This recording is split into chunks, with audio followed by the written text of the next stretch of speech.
there's something wrong, and I'm noticing the cracks in the tiles, lining the walls of your dim lit bathroom. I see the pain of your bruises fading like the insects crawling through the dark.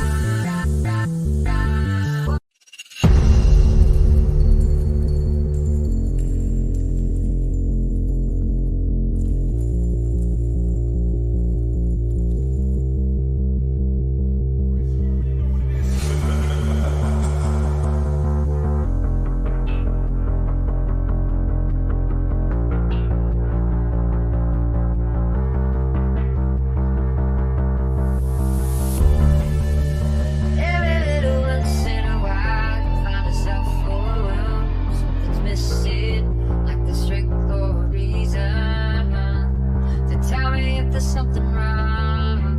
And I'm noticing the cracks in the tile. It is true, everybody. I'm not clickbaiting. I'm not fronting. I'm not lying. It's true. I trimmed some of my apple today. I'm going to be discussing that. I'm going to be sharing what I put the money into and more. Welcome back, everybody. I apologize for no uploads recently. New chapter in life. That's all I got to say, man. I'm focusing on other things. I mean, at this point, I'm a little lost. I'll be honest. I'm a little lost on when it comes to what I want to be doing with the channel. I'm more focused on growing the live show, Cashflow Kings, and I'm just I'm doing it, man. So I mean this channel, at least, it's kind of, I don't know. I'm just kind of trying to figure out what I want to be doing with it, and yeah. So I don't know. I don't know. It's just I have, when I do get on, when I have the opportunity to create whatever, it's nothing I want to make, and I don't want to be slaving away making 3 stocks of I videos. It's just one of those things. Yeah, the peer pressure did get to me, but I think I put the money in better opportunities, and I'm more likely to hold on to for the long term. Yeah, I know. I feel like dividend right now, dude. I'm selling out and I'm trading out of these companies. I feel like a sinner. It's horrible. Oh, the dividend investors in. Legendary Canadian and Cashflow King guest. Great guy. Yeah, but it's true. I did trim some of my apple. Look, I'll say this, and I was kind of just thinking about this now, but if I'm buying Apple for its core business, which is obviously iPhones, tablets, the iPads, Apple Watch, I just don't see where that growth is priced in. Where realistically at these prices, it just doesn't make sense. And spoiler alert, but I did put in the money into something that technically is still Apple, SHG, obviously. But yeah, I trimmed, and when I say trimmed, that's 20% of the holding.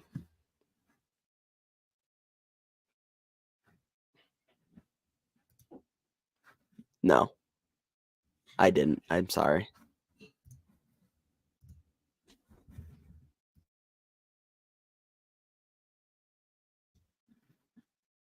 I could, though, if you want me to. But yeah, I mean, I don't know what I'm doing with the YouTube right now. I'm just kind of focusing on the lives. I'm probably as healthy as I've ever been. Physically, I feel really good. So I'm just kind of dialing in on that, and I don't know, a little lost when it comes to the moment, but CFK has probably been the number one priority. Speaking of that, what?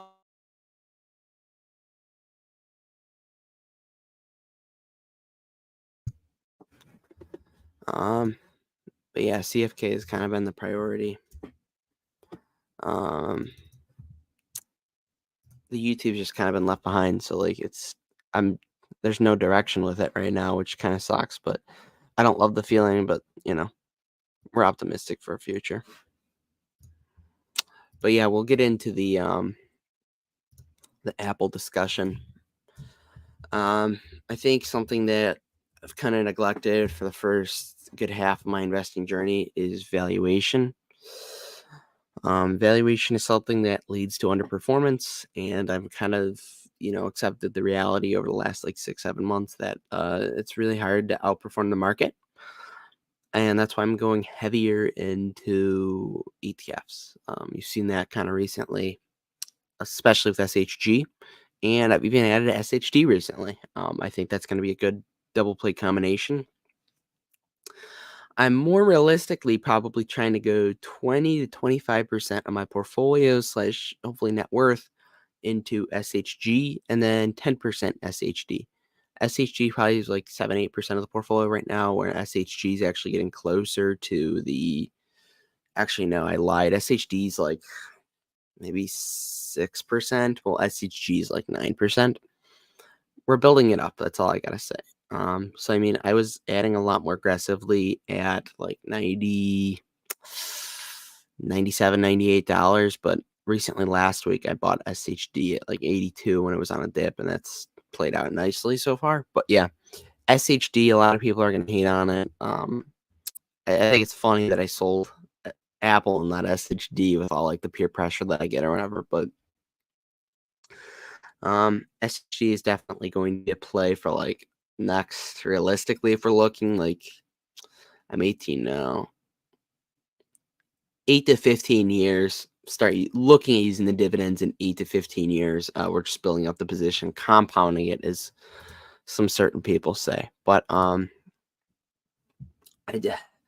SHD, a lot of people knack on it for the underperformance. It was actually doing pretty good until like 2 years ago. So I mean, the recency bias is pretty big, but more of a hands-off approach. I think it's what's working best for me. I'm not gonna complain. Don't worry, I had to pull back for some time as well. Nothing to worry about. I respect it. It's this life ain't for everybody. I think once you get a taste like of what life is like, especially once you get monetized, that ruins it all. You'll realize if it's for you or not. And I think right now I'm kind of just realizing that CFK is, better suited for me. It is what it is. And I'm like more focused on growing that. It's hard to fit time into consistently like making a video every week. So I'm going to try at least to pump out one a week. If not, do more lives, because I think the lives are more interesting. We'll get on to Apple though, regardless.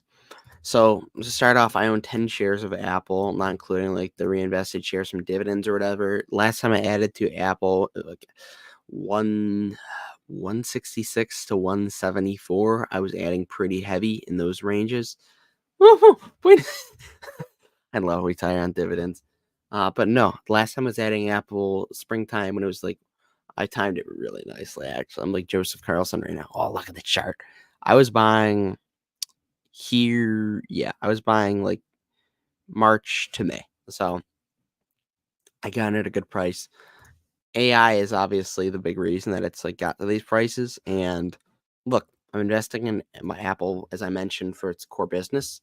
I'm not on board with this AI thing. I think the AI is heavily priced into it at this point, and I just don't like. Another thing is that like they're buying back all these shares, but they're buying them back at a crazy price, and that's like you see that with other businesses too. I just saw some company. It was Microsoft. Microsoft just announced a crazy share repurchase program. At least that's kind of reasonable.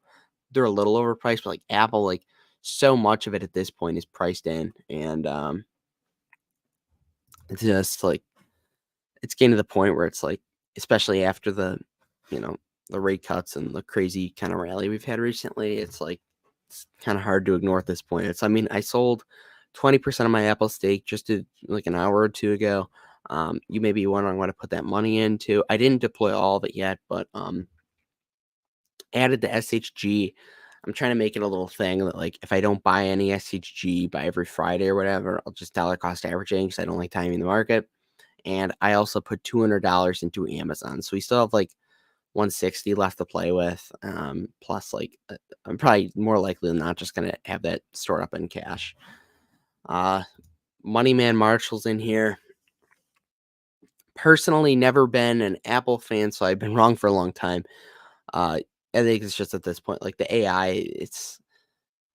I hope AI crashes. I'm sorry. I hope AI just fucking down the shitter. Amazon and most of it in Amazon, and I also added to SHG.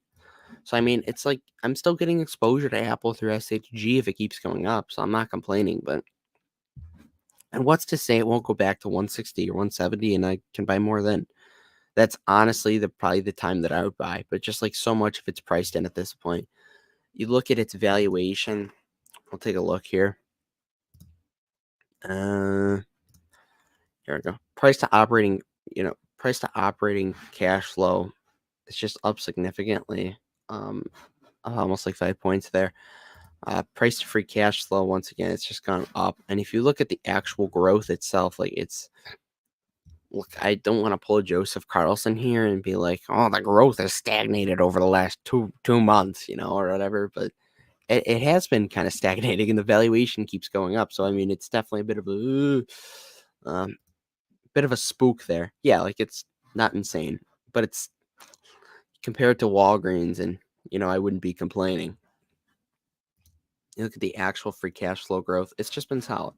But over the last 3 years, that's kind of been the big story with Apple, is that like nobody can handle some short-term growth, kind of stagnancy. Another thing also with my Apple thesis, I do believe their innovation is slowing down a little bit. I was not that impressed by the new Apple event, and playing into as Apple still innovate. Don't get me wrong; they're going to innovate. I'm not. I still hold the company for a reason, but their innovation is just not what it was like from a few years ago. I do think they have a lot of potential when it comes to healthcare and some of the Apple Watch integrations, the glucose monitoring, blood pressure, all that stuff.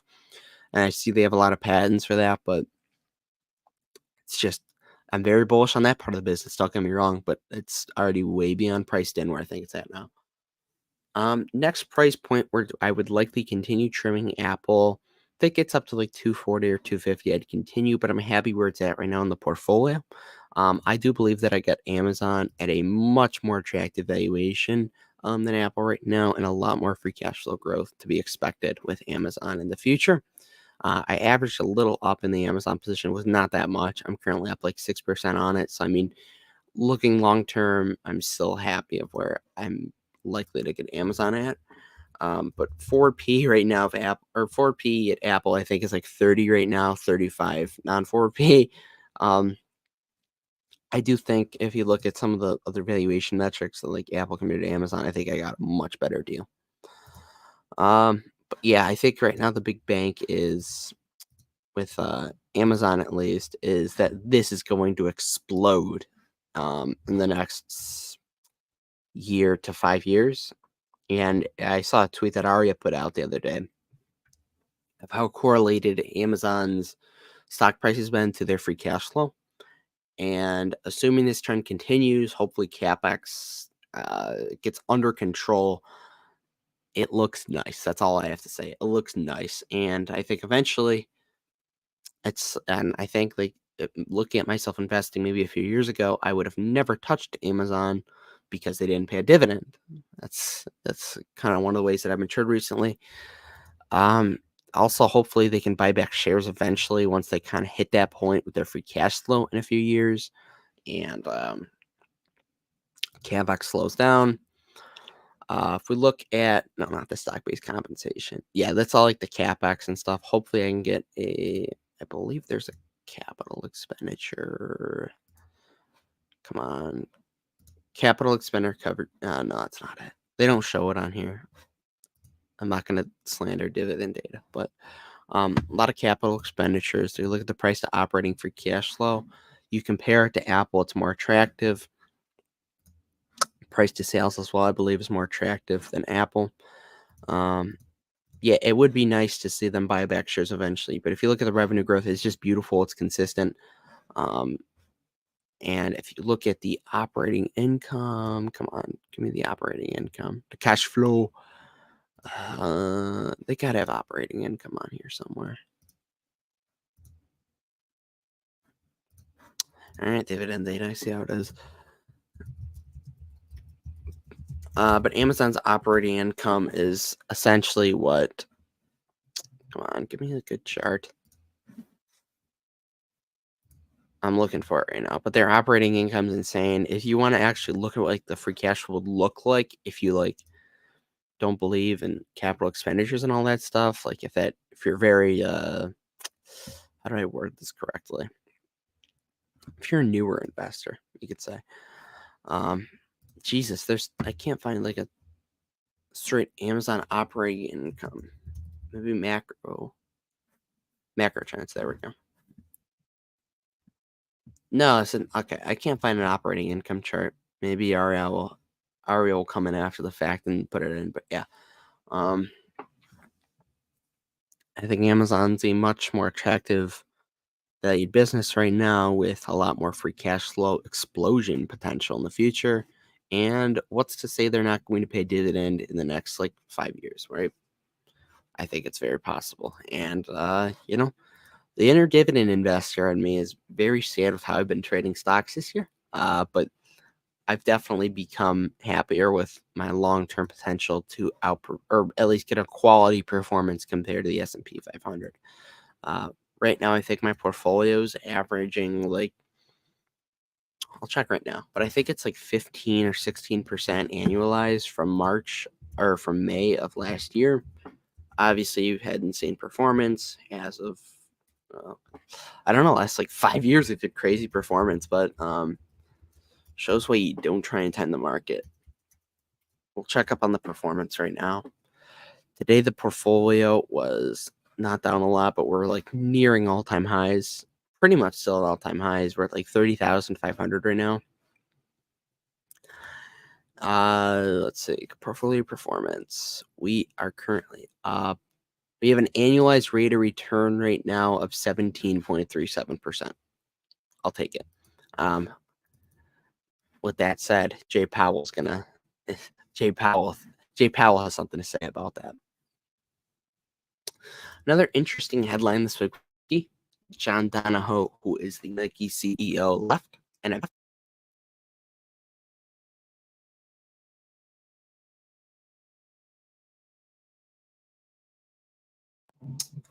Like I was saying, and now I gotta plug the Yeti back in. This is just annoying. I gotta get a better mic, everybody. Donate me money. Or me. All right, there we go. But essentially, the new thing to do if your company is struggling is that you guys gotta fire the CEO, especially if it's over the last 5 years. So I don't want to share where I bought Nike at. I think you guys know, but let's just say that where I sold was higher than where it's trading at after this crazy good news. The Nike downfall's actually been, it's still way below of where I timed that actually beautifully. I hate to brag.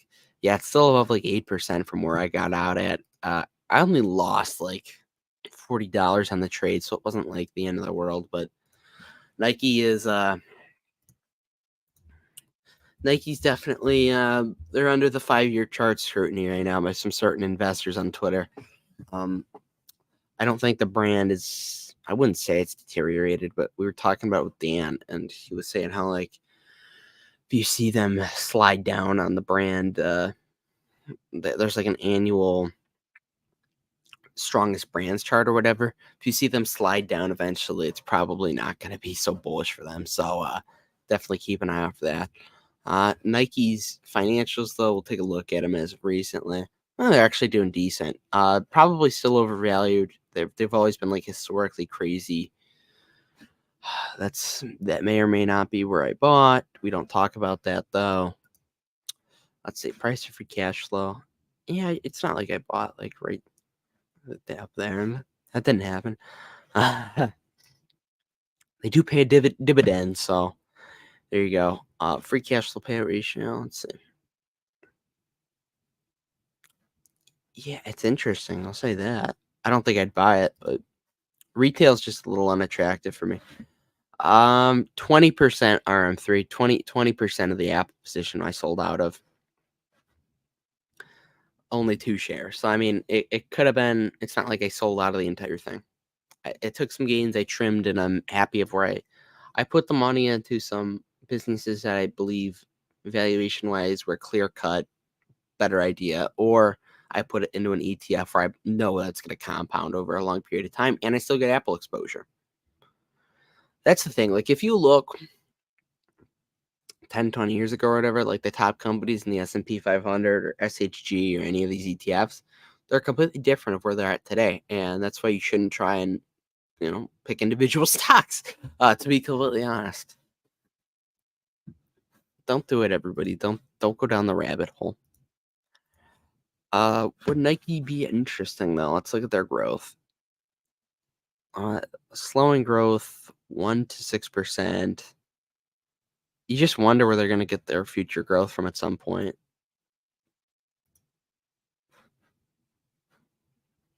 Margins can always be increased if they have more kids in China making their shoes.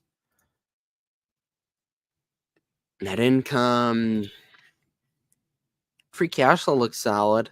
We give them that.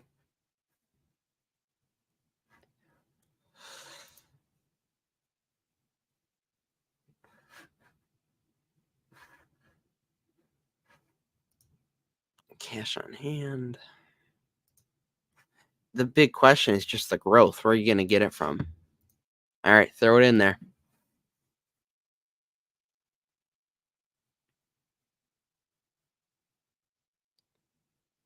Throw it in there. I'll look at it.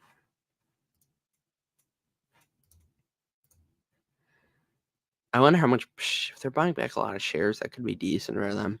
I'd go heavy into buying back shares if they're confident they're actually going to grow the business. Footwear and apparel. They failed direct to consumer bad though.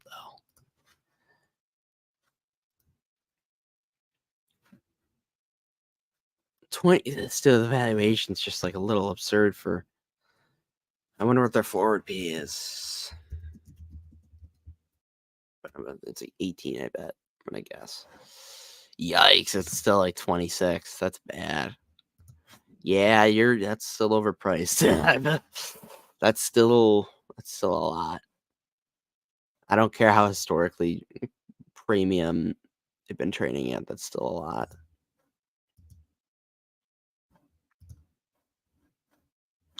Turn on capital employed.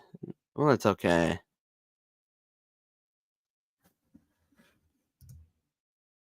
Still a large holding though. Ship it in.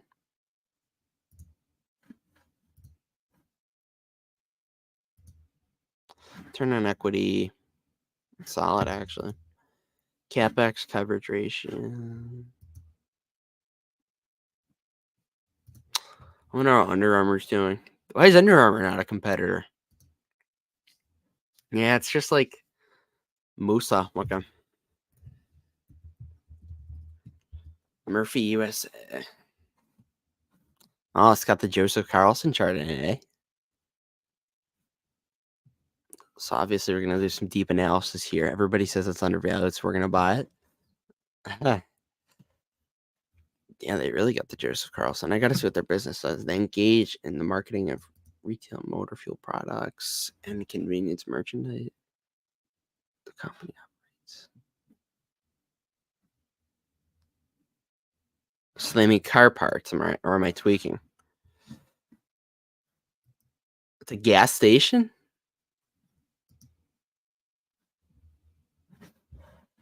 I gotta say this. I've never seen. I'm gonna look this up on Google.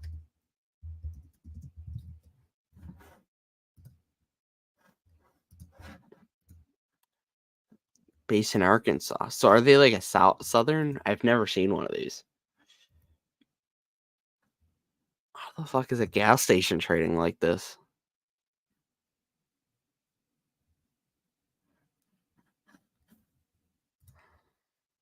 Usually by Walmarts. No, we don't have these. Not in upstate New York. Near me. Let's see if we have one near me. Google Chrome wants to know your location. Yeah, I can't find anything near me. I'll look by my let's see. Yeah, we don't got anything near us. Cassie's another gas station. Stock with JC returns. That's great. Yeah, it's got to be like Midwest or Southern people that have them. All right, we'll look at the company though. All right, so obviously it's undervalued because analysts say so, so it's probably a buy. Actually, no, it's not undervalued. It's overvalued according to the analysts. Let's look at their dividend.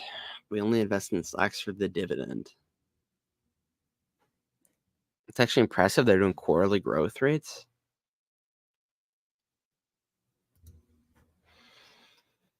Is there anything they do that like gives them a competitive advantage? That's my thing. Like, I don't understand how much of a gas station, unless it's like the giant Buc-ee's or whatever they have in Texas. That'd be an interesting play. Free cash flow per share. Check out the shares outstanding. Oh my god. Let's look at the EPS growth now. I wonder what's been fueling all this. The question is, though, are they buying back those shares at a good price? The P isn't 3. It's not for me. Ooh. I mean, it would trade at a lower valuation if it's retail. They spin out of Murphy Oil. They have better margins than most gas stations. Oh, I see. So they're a bit of a monopoly there. Lincoln, I put it into Amazon and SHG, so I still have. It's just gonna compound better, and I'm pretty much sold the shares that I bought in May or whatever, and I got a really nice return, 60% to be exact. We have quick checks in our area too. I don't think we do. We have like Sunoco's.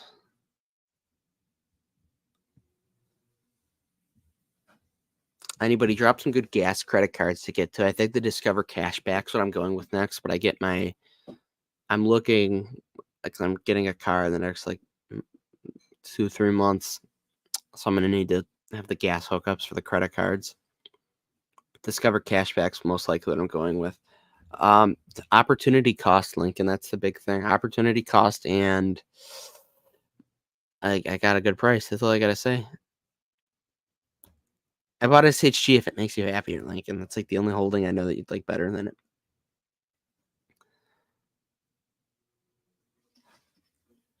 They own quick checks. All right, this is an MPW investor speaking, so take that with a grain of salt. I'll look to see if there's a quick check near me. I don't pay attention to the gas stations near me. We have Sunoco, 7-Eleven. Have you guys ever been to a gas station and been denied service? We don't have one near us. That's like in New Jersey. I'm seeing. But yeah, we were in Chicago, and we pulled up to the gas station, and the Indian guy working there, he denies us service. He's just like mumbling stuff. He's like yelling at us. He denied us service. Not bullish.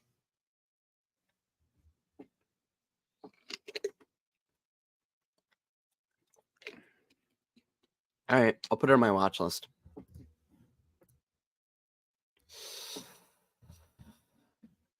I'll put it on the watch list. What price would you like it at?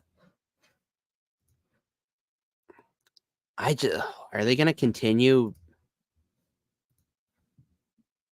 If they continue buying back, that's that share. Oh my god, it's like ridiculous. So the payout ratio is Jesus Christ. That payout. Oh my god.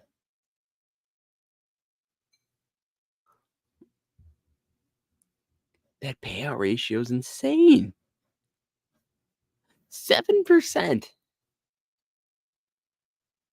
Even at this valuation, that's like my concern. Like, how overpriced do I think the company is? You know, it could be an interesting play with a lot of like oil. With a lot of oil stuff going down recently, but this just hasn't reflected it. That's interesting.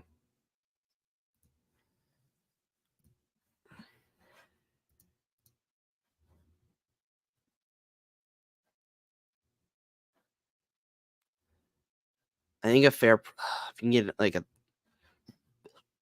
11 store.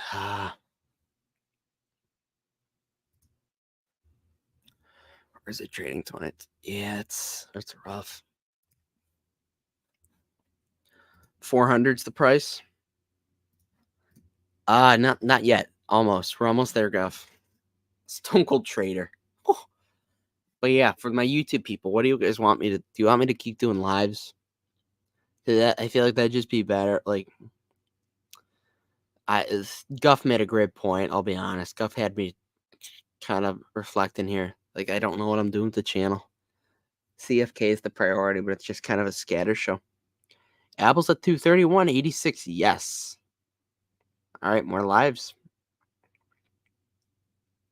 Yeah, if you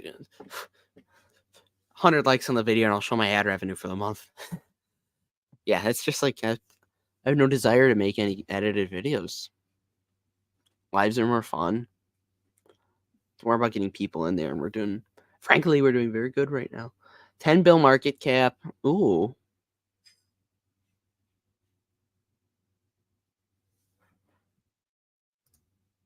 That's actually very interesting. Let's see the revenue per product. Product, which I would assume is gas, like the gasoline. What would merchandise be? Would that just be like snacks and stuff inside? Zins.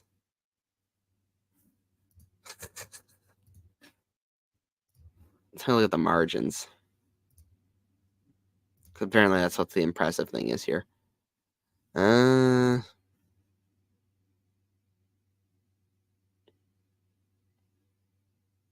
I'll compare it to other gas stations.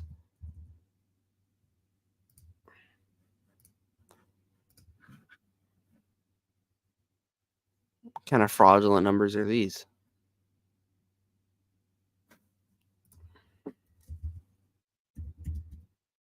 Buc-ee's isn't public. I was trying to. Wait, are they? No. What's a good gas? What's a good comparable?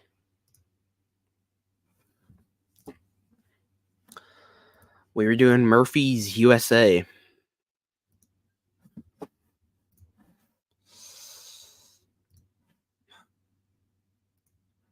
I was considering adding more to Visa today, Lincoln, but it's already above 10% allocation, and if I were to go heavy into it again, like 270, it would make sense. Domino's is another company. I love Domino's pizza in the summertime, dude. I love Domino's. On the bulk too. Oh, it's amazing. I remember when Joseph Carlson avoided it because of the debt. And I was retarded, and I kind of followed that advice. That was like 2-3 years ago. Everybody, don't come at me. I just want to see the growth.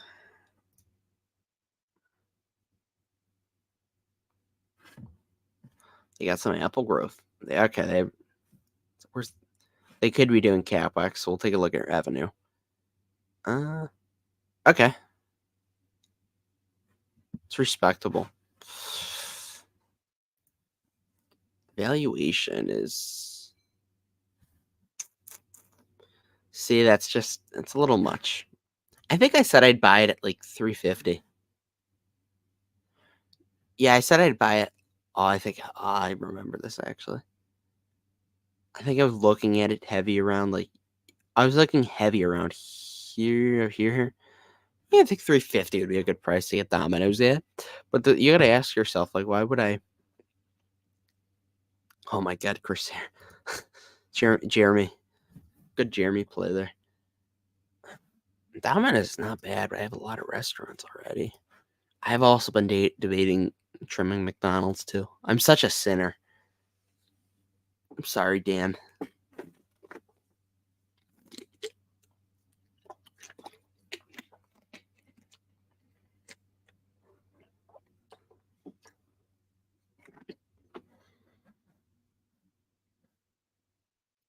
I love how rates are going down because of rate cuts now. And everybody. Rap AB, it's the commodity. I wonder what AB is doing now. That was It's kind of a funny departure. He came out of nowhere, too. Ooh, they're buying big shares.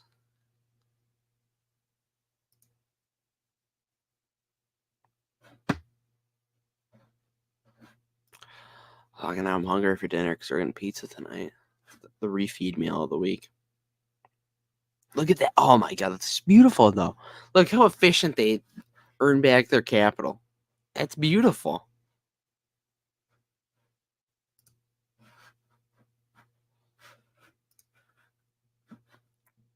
I'm sorry for my accounting people. My accounting class sucks. They made me buy a. I'm sorry. It's horrible. It's not even the material. It's a teacher. To buy this bullshit book. If I was trading at a 30p, I'd be out. Talking Domino's. Domino's or Apple. Let's see the annual.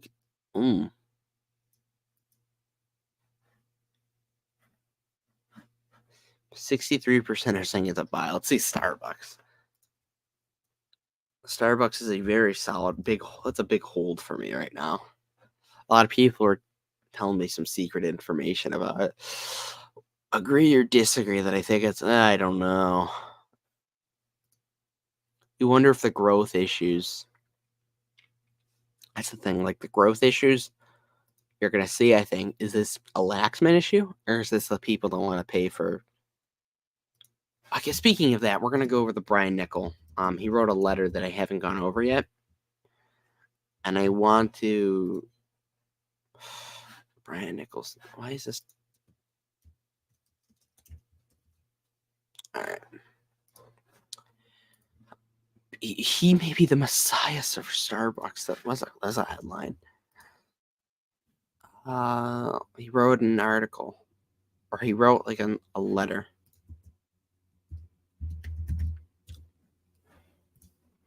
If anybody wants to give me some low impact on the joints cardio and conditioning to do for today, I'm all for it. Here we go. Okay, message from Brian back to Starbucks. Let's go.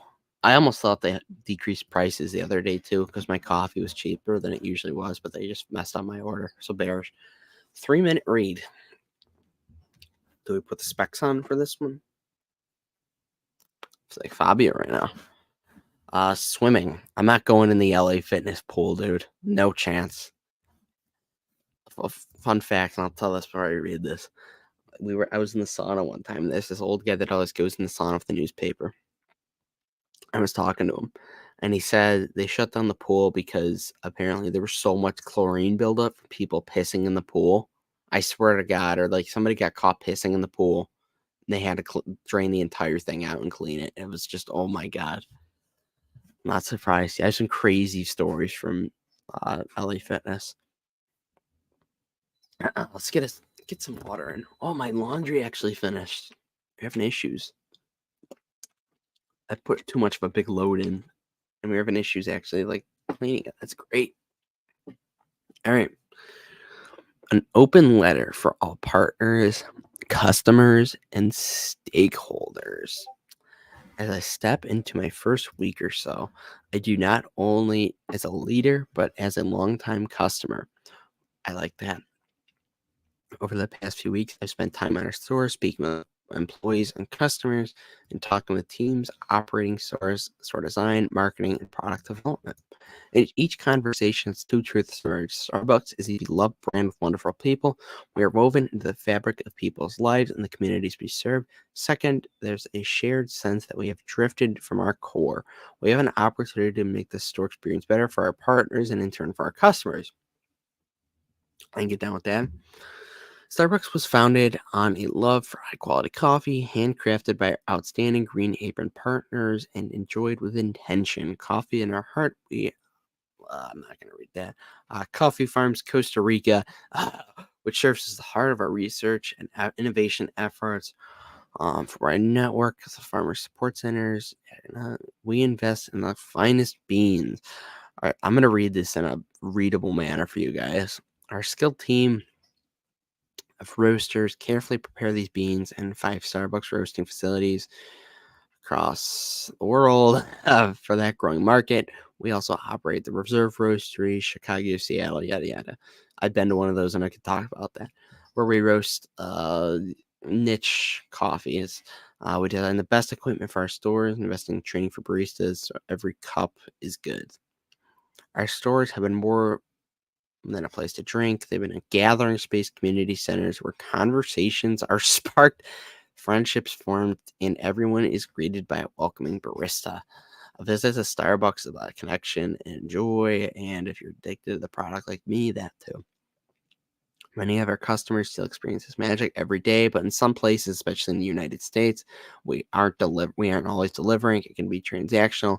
Menus can feel overwhelming. Product is inconsistent. The wait is too long, or the handoff is too hectic. These moments are opportunities to do better. Today, I'm making a commitment. We're getting back to Starbucks. We're refocusing on what has been setting Starbucks apart, a welcoming coffee house where people gather, where the finest coffee in the land, handcrafted by our skilled baristas that like to complain about really good pay. This is an enduring identity. We'll innovate from here. We'll focus on 4 key areas: empowering our baristas, taking care of your employees, getting the morning right every morning, consistency. So consistency, treating your employees right, establishing Starbucks as a community coffee house. We're committed to. They want to make the in-store experience better. Uh, Inviting places to linger. Telling our story. It's time for us to tell our story. Remind them who we are. Support this vision. We're making the investments in technology. First 100 days. It's just like, what can you do though at that point?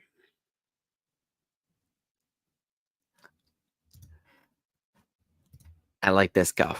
Go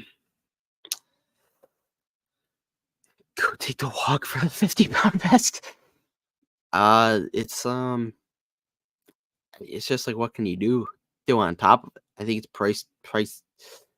Yeah, make the prices more reasonable. I think that's what it is at the end of the day. You got to make. We're going into economics here, but they've raised the price too much. While like the demand is, you're not going to get too much demand when you're. Don't get me wrong. I think Starbucks still has really good demand, especially during like seasonal times. But I think like during times that are like, I'm gonna say February to August, I would make your drinks cheaper. That's just me personally what I would do. And then like once you get the pumpkin spice stuff, which is like, and then I think that it's a little reasonable to start hiking them prices. Okay, so I am doing finance. I'm transferring from a community college, which I think you know, to a 4-year university. So I'm gonna do finance, and then I don't know. I'm planning to get into